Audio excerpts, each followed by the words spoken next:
She thought she could keep the secret forever. But when her husband found out about the affair, something inside her snapped. The question isn't whether she killed him, it's whether she ever had a choice. The truth? It's darker than anything she ever imagined. Carla Moore stood in the classroom, her eyes scanning the faces of the students in front of her, but her mind wasn't truly there.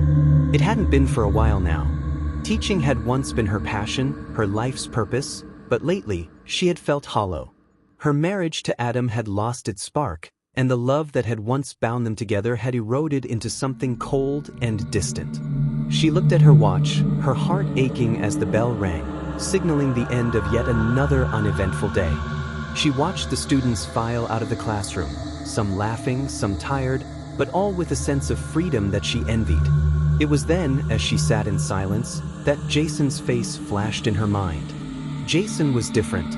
He had come to her, seeking guidance, and she had given it, but somewhere along the way, it had turned into something more. A relationship she didn't plan, a love that should never have happened, a secret she couldn't escape. Adam, her husband, worked long hours in his IT job, and their home was empty most nights.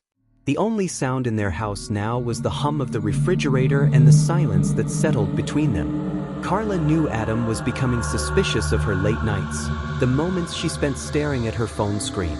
But he never confronted her, not directly, not yet.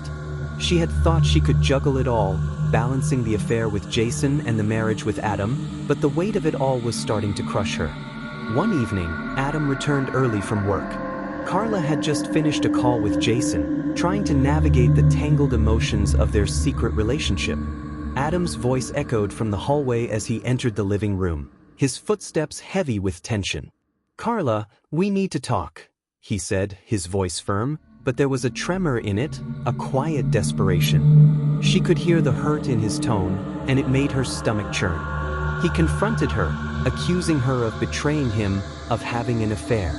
At first, she denied it, but her heart wasn't in the lie. She could feel the truth crawling up her throat, ready to spill out. Adam's eyes burned with a mixture of pain and anger, but Carla, already caught in the snare of guilt, finally confessed. She tried to explain, to make him understand that she hadn't meant to fall for Jason, that it had been a desperate escape from the emptiness of her marriage, but Adam didn't listen.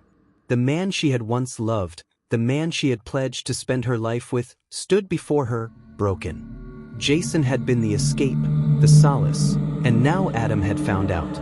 "You don't get it, Adam," Carla pleaded. "I was lonely. Adam's face twisted in fury. "Lonely?" he repeated, incredulous. "Lonely? You think I wasn't here for you? You think I didn't love you?" His voice cracked, and for a moment, Carla saw the man she had once married, the man who had stood by her side through thick and thin. But the moment passed quickly, and in its place, there was only anger. "I will expose you," Adam threatened, the words sharp as a blade. "I will ruin you the way you've ruined me." Carla recoiled, her mind spinning. She had never thought it would come to this.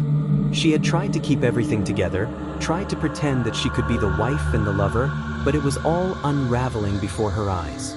She could see it now, the way Adam's betrayal of her trust would tear through their lives.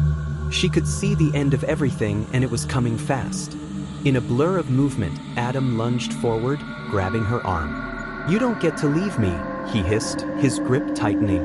The pain of it was sharp, but it wasn't just the physical pain that overwhelmed her.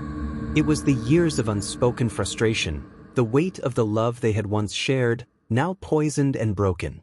She felt something stir inside her, something darker, something desperate. She didn't know what she was doing until it was too late. Her hand moved instinctively, grabbing the knife she had left on the kitchen counter. The cold steel felt foreign in her palm, but she held it tightly, as if it could protect her from the storm that was about to break. "Get off me!" she screamed, shoving him back. The knife in her hand was an instinct, a reflex, a way to break free from the suffocating grip of the life she had built.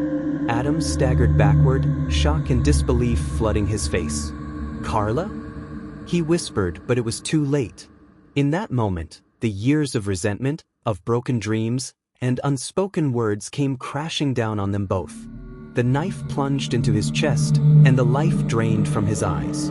The silence that followed was deafening. Carla stood there, her breath ragged, staring at the body of the man she had once promised to love. She had done it. She had killed him. The weight of the decision hit her all at once, and her legs gave way beneath her. She fell to the floor, trembling. What had she done? It was then that Jason's voice, once comforting and familiar, echoed in her ear. "You did what you had to do, Carla," he said, his tone dark and possessive. "Now we're free. We can be together. No one can stop us now." Don't forget to hit that like button and subscribe to this channel, so you never miss a story. Carla's mind was clouded with guilt, but Jason's words wrapped around her like a warm, dangerous embrace. She knew deep down that he was right. She had crossed a line that could never be uncrossed. There was no going back now. They staged the scene to make it look like a break-in gone wrong. Carla called the police, sobbing uncontrollably, pretending to be the victim. But every second that passed, the weight of her lie grew heavier. The guilt gnawed at her insides, but she buried it beneath layers of fear and self-preservation. She had done it, and now she had to live with the consequences. As the investigation unfolded, Carla's world became smaller and smaller. She tried to stay calm, to keep her composure, but the pressure was too much. She could feel it closing in on her, the lies unraveling, the truth inching closer. Every look from the police, every question, every whisper in the hallway, felt like a hammer striking the coffin of her former life. Jason, once her confidant, now seemed like a shadow. He grew colder, more distant, pushing her further into isolation. The lies they had built together began to fracture, and Carla started to wonder if he was truly on her side. Was he helping her, or was he using her to cover his own tracks? The truth was coming, and there was nowhere left to hide. Carla's nights were restless, filled with the echoes of Adam's final words, the look of betrayal in his eyes. The guilt that had once simmered beneath the surface now festered, growing into something far darker. Every corner of her life felt tainted by that night. The walls of her once safe world seemed to be closing in, and she couldn't escape. Every creak of the floorboards, every knock on the door, sent a rush of fear through her chest. She could feel the weight of her actions, the irreversible damage she had caused, and it was suffocating. Jason had been distant ever since that night. He no longer came to her in the quiet of the early morning hours or the solitude of her classroom. Their secret, once a source of thrilling passion, had turned into a shared weight of horror. Carla had started to feel his eyes on her, as if he were watching, waiting for her to slip up. The bond they had once shared now seemed fragile, built on a foundation of lies and manipulation. She began to wonder if he had always been this way, cold, calculating, using her for his own gain. The police continued their investigation, and the pressure mounted with each passing day. Carla's face had become a fixture in the local news. The story of a devoted teacher suddenly plunged into a nightmare of lies and murder. The more the investigation unraveled, the more she could see the suspicion creeping into the eyes of her colleagues and students. Her once respected career was now under a dark cloud of doubt. One evening, Carla found herself alone in her apartment. The darkness outside mirrored the emptiness she felt inside. She was sitting at the kitchen table, the cold remnants of a cup of coffee before her, when her phone buzzed. It was a message from Jason. "We need to meet. It's getting out of control." Her heart raced. She hadn't heard from him in days, and now he wanted to meet? Her fingers hovered over the keys, trembling. What did he want? Was he going to leave her? Was he going to turn on her? She couldn't breathe, couldn't think straight. She needed to see him, to understand what had happened to the man who had once been her escape, her lover. She had to know. The meeting was set for a secluded spot in the park, a place where they had once shared stolen moments. The irony wasn't lost on her. The place where their love had first bloomed was now the place where it might all come crashing down. The park was eerily quiet, the only sound the rustle of leaves in the wind. Carla stood near the bench where they had once kissed under the cover of darkness, the faint streetlights casting long shadows across the path. She felt exposed, vulnerable, as if the world were watching her every move. Jason appeared from the shadows, his face partially hidden by the hood of his jacket. His expression was unreadable, his movements slow and deliberate. He stopped a few feet away from her, his eyes narrowing. "What do you want, Jason?" Carla asked, her voice shaking. Jason stared at her for a long moment before answering, his tone colder than she remembered. "You know what's happening, Carla. It's all falling apart. The police are getting closer, and you've been making mistakes. You're not careful enough. You've been sloppy." Carla's heart clenched. "I've been careful," she snapped, her hands shaking at her sides. "You're the one who wanted this. You're the one who pushed me into this." Jason's lips curled into a thin smile. "You could have stopped. You could have told me no. But you didn't, did you? You wanted this as much as I did. You wanted out of that miserable marriage." "Stop it," Carla whispered, her throat tightening. "This isn't what I wanted. I didn't ask for this. I didn't ask to kill him." Jason stepped closer, his eyes dark with something dangerous, something that made Carla's stomach churn. "No, you didn't ask for it.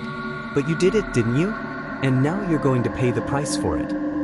Her breath caught in her throat as she looked at him, really looked at him, for the first time in what felt like forever. This was no longer the man who had kissed her in secret, the man who had whispered that they were meant to be together. This was someone else, a stranger with cold eyes, someone who cared only for himself. "Jason, what are you saying?" she asked, her voice barely a whisper, her heart pounding in her chest. He didn't answer immediately. Instead, he took a step back and looked out across the park. "I'm saying it's over, Carla. You've become a liability. And I don't need liabilities. You're on your own now." Carla's world spun. "What? No, you can't." He raised a hand to silence her, the cruel smirk never leaving his face. "I'm done, Carla. This was never about love. This was about getting what we wanted. And now that it's all gone to shit, you'll sink or swim on your own. Good luck with that." Before Carla could respond, Jason turned and walked away, his footsteps echoing in the night. She stood frozen, the reality of what had just happened crashing down on her. She was alone, truly alone. Tears blurred her vision as she sank to her knees, her mind a whirlwind of emotions. She had lost Adam, she had lost herself, and now she had lost Jason. Everything she had built, everything she had hoped for, had crumbled to dust. She had murdered her husband in a moment of rage, had let herself be manipulated by a boy who never cared for her, and now, as the world began to close in on her, she realized that the life she had once known was forever gone.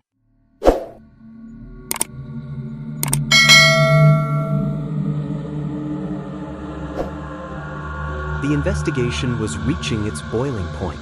The walls were closing in, and Carla's every move was under scrutiny. She had spent the last few days in a haze, trying to convince herself that she could still fix things, that she could somehow turn it all around. But deep down, she knew it was too late. The evidence was piling up, and her lies were starting to unravel. It was during an interrogation that Carla finally broke. The police had pieced together enough evidence to make their case, and the pressure of it all finally pushed her to the edge. Her eyes met the officers, and for the first time, she admitted the truth. She told them everything about the affair, the murder, and the lies that had consumed her. "I didn't mean for it to go this far," Carla whispered, her voice barely audible. But once it started, there was no turning back. As Carla was led away in handcuffs, her heart felt heavier than it ever had before. The world around her seemed to blur, and for a moment, she wondered if this was all some twisted nightmare. But it wasn't. It was her reality, and there was no escaping it. Thank you for joining us for this true crime documentary. Don't forget to subscribe to stay updated on more chilling story true life crime. Don't forget to hit that like button and subscribe to this channel, so you never miss a story.